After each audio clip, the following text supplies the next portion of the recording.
أعوذ بالله من الشيطان الرجيم بسم الله الرحمن الرحيم قالوا إنا تطيرنا بكم لئن لم تنتهوا لنرجمنكم وليمسنكم منا عذاب أليم صدق اللہ العظیم۔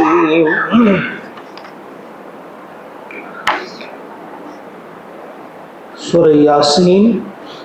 آیت نمبر 18، اللہ کا ارشاد ہوتا ہے قالو، وہ بولے۔ کل والی آیت جو ہم نے پڑھی تھی، جب اس بستی کی طرف رسول بھیجے اللہ تعالیٰ نے 2 رسول، پھر ان کو تقویت بخشنے کے لیے تیسرا رسول بھی بھیجا۔ جب ان تینوں رسولوں نے دعوت رکھی اللہ کے سامنے، ان تک پہنچائی، یہ 1-2 دن کی بات نہیں ہے بلکہ کئی مہینے جب گزر گئے، اب وہ لوگ بولے، اس بستی کے لوگ اب ان رسولوں سے کہنے لگے، قالو، وہ کہنے لگے، انہوں نے کہا، انا، بے شک ہم، انا تطیرنا، ہم نے منحوس پایا، بکم، تمہیں، یعنی ہم تمہیں فعل بد سمجھتے ہیں، بہت ہی برا فعل بد تمہیں سمجھتے ہیں، لئن، اگر، لم تنتہو، تم باز نہ آئے، لنرجمنکم، ضرور ہم تمہیں سنگسار کر دیں گے، ولیمسنکم، اور ضرور تمہیں پہنچے گا، ضرور، یمسن، ضرور، بالضرور تمہیں چھوئے گا، مس کرنا، چھونا، تمہیں پہنچے گا، تمہیں، منا، ہم سے، عذاب علیم، عذاب، تکلیف، علیم، دردناک۔ اب یہاں دیکھیے کہ کیا بولے وہ بستی والے رسولوں سے، کہ ہم تمہیں فعل بد سمجھتے ہیں۔ فعل بد کس اعتبار سے؟ کہ اللہ تعالیٰ جب انہیں نصیحت دینے کے لیے کبھی قحط سالی میں مبتلا کرتا، کبھی کسی اور آفت سے دوچار کرتا،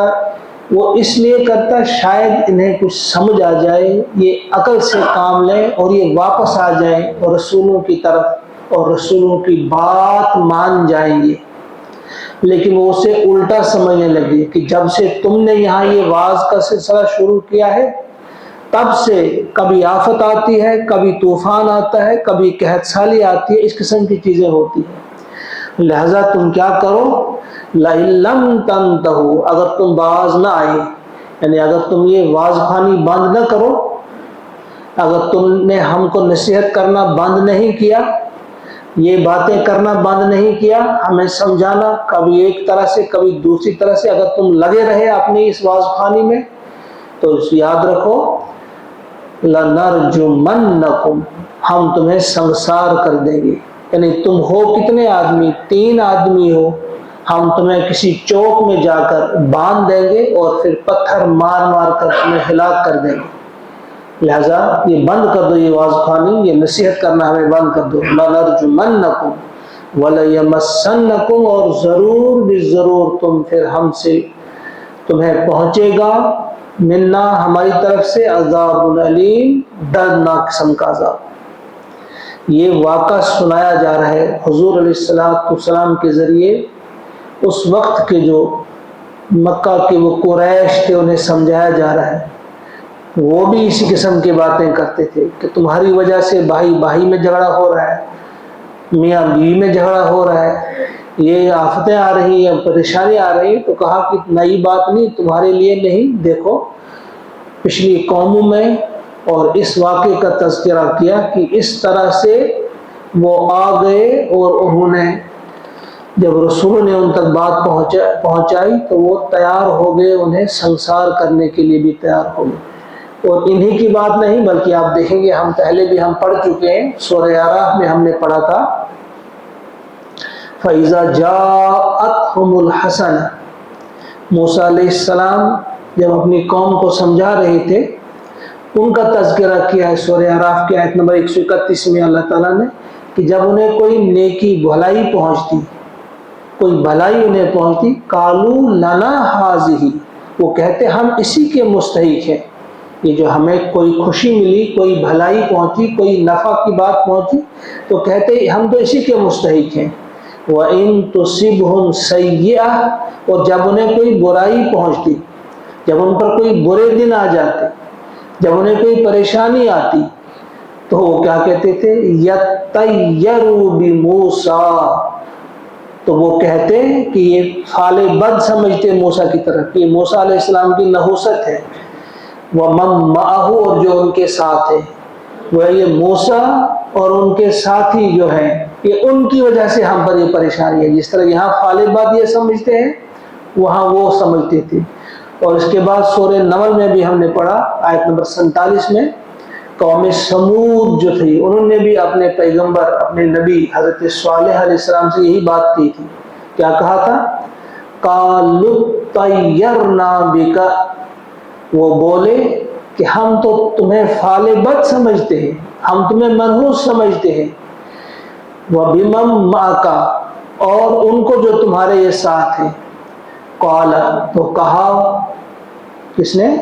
صالح علیہ السلام نے جواب میں کہا طائرکم عند اللہ، تمہارا جسے تم فعل بد کہتے ہو کہ ہم تک یہ تو تمہارے ساتھ ہے، یہ تمہارے یہ نحوست جو ہے تمہارے اعمال کی، یعنی ایسا ممکن نہیں کہ برے اعمال تم کرو اور اس کا خمیازہ کوئی اور بھگتے، برائی ہماری ہو اس کا نقصان تمہیں پہنچے، کہا یہ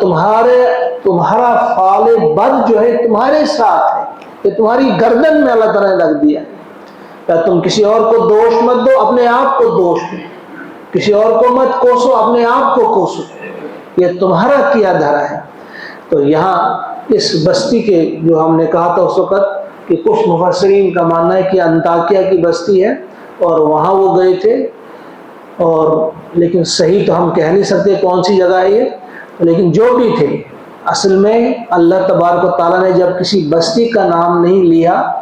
اللہ تعالیٰ چاہتے ہیں کہ اس واقعے سے ہم نے سبق حاصل کرنا ہے، اس سے ہمیں کیا ملے گا، یہ کون سی بستی تھی،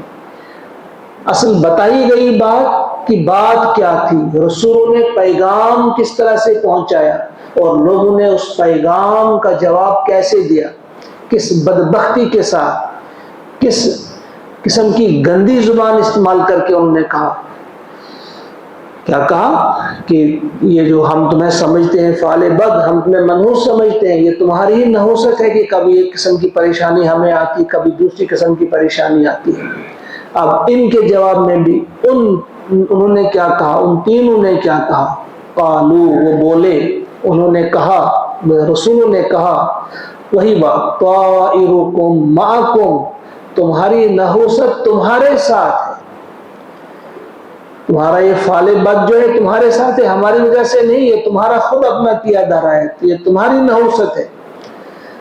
ان ذکرتم، کیا اس لیے کہ تم سمجھائے گئے، کیا اس لیے کہ تمہیں نصیحت کی گئی، یہ جو کہہ رہے ہو تم ہمیں فعل بد سمجھتے ہو تو کیا اس لیے سمجھتے ہو کہ ہم تمہیں نصیحت کرتے ہیں، یا جو تم یہ کہہ رہے ہو ہم تمہیں سزا دیں گے، سنسار کر دیں گے، کیا اس لیے تم ہمیں سنسار کرو گے کہ ہم تمہیں نصیحت کرتے ہیں؟ کیا نصیحت کا جواب یہ ایسا ہونا چاہیے کہ آپ وہاں سے اس کی سزا دو ہمیں؟ ان ذکرتم، کیا اس لیے کہ تمہیں نصیحت کی جاتی ہے، تمہیں بات سمجھائی جاتی ہے؟ بل انتم قوم مسرفون، بلکہ انتم، تم ہو، قوم، لوگ، مسرفون، حد سے بڑھنے والے، بلکہ حقیقت یہ ہے کہ تم حد سے گزر جانے والے ہو، تم نیکی کا بدلہ برائی سے دینا چاہتے ہو،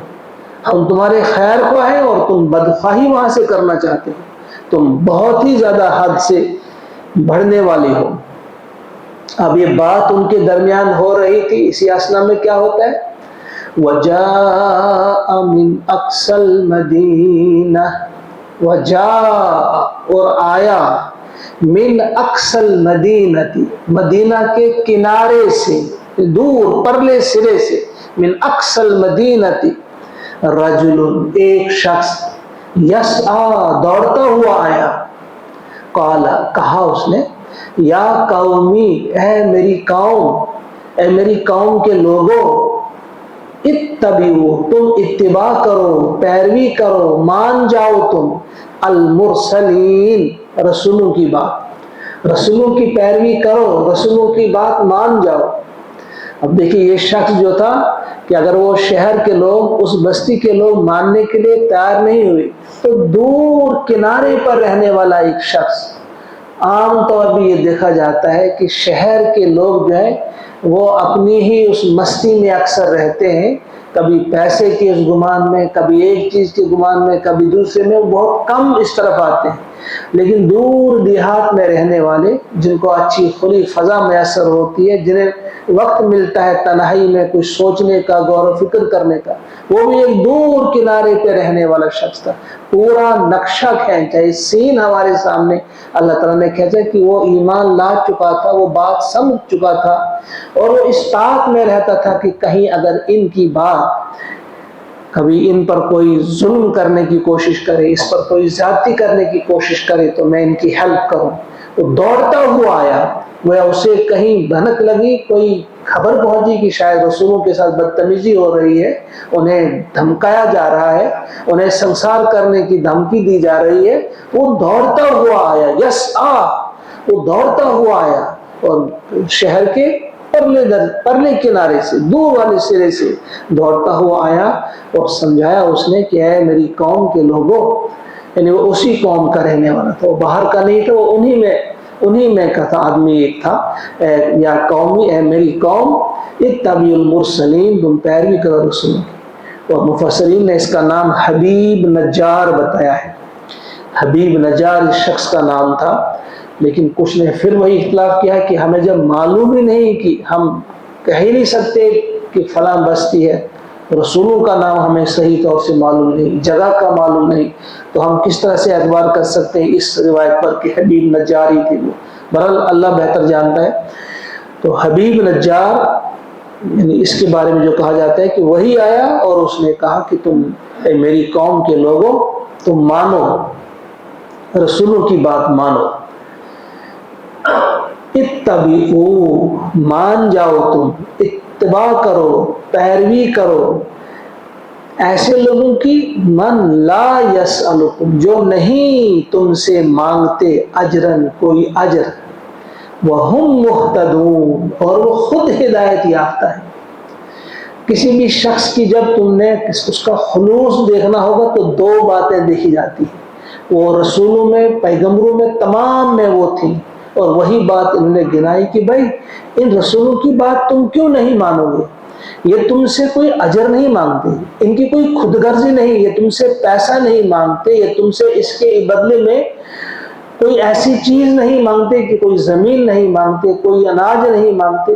کوئی بھی تم سے چیز نہیں مانگتے، صرف کہتے ہیں کہ تم اس پیغام کو سنو، غور و فکر کرو، اور اس پیغام کو مانو، اللہ کے پیغام کو مانو، اس کے بدلے میں ہمیں کوئی چیز تم سے نہیں چاہیے۔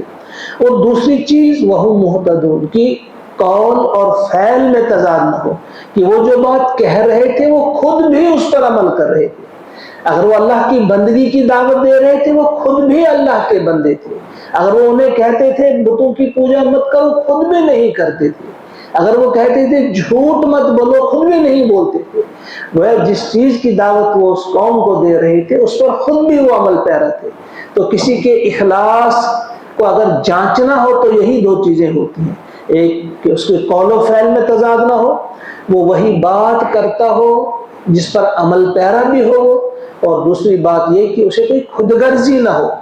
کہ وہ پیسے کا لالچ نہ ہو یا کسی اور عہدے کا لالچ اسے نہ ہو، اس لیے وہ کوئی کام کر رہا کہ تم مجھے اپنا حاکم بناؤ، تم مجھے فلاں چیز، وہ نہیں۔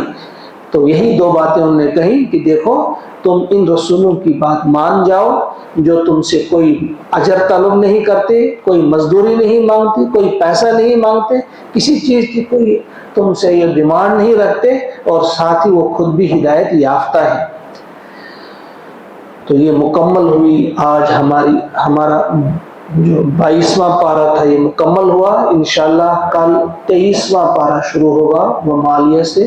تو یہ ہم اللہ تعالیٰ سے دعا کرتے ہیں کہ وہ ہم سب کو توفیق عطا فرمائے کہ ہم سمجھنے والے بنیں، اور سمجھنے کے بعد ان آیات کو اپنے دل میں اتارنے والے بنیں، اور ہر وقت اس نقشے کو سامنے رکھیں جو میں نے ابھی کہا،